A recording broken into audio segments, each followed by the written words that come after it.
tay khác. Tới rồi dạo một tới chứ.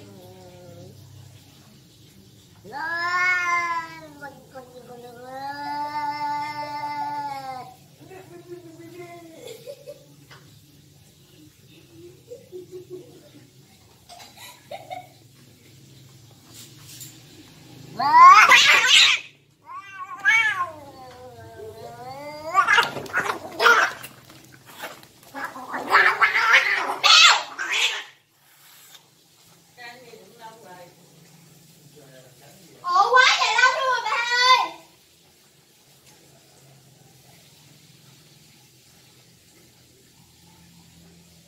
Cắn mèo nó chết.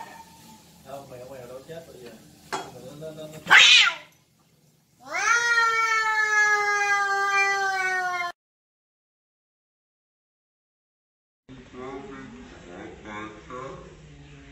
kênh Ghiền Mì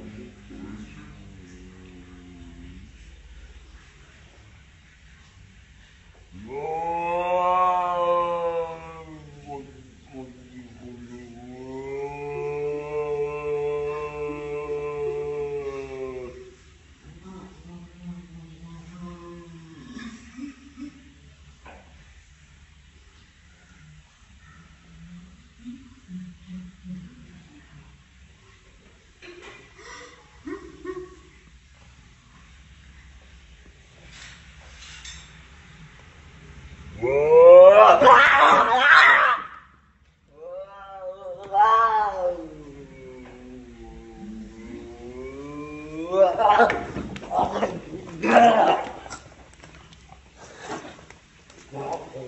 để không bỏ lỡ những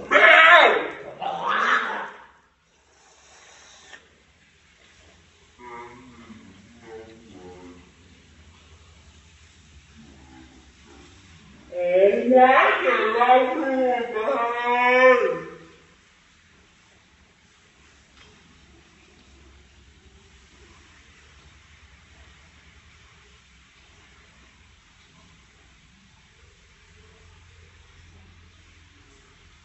hấp dẫn.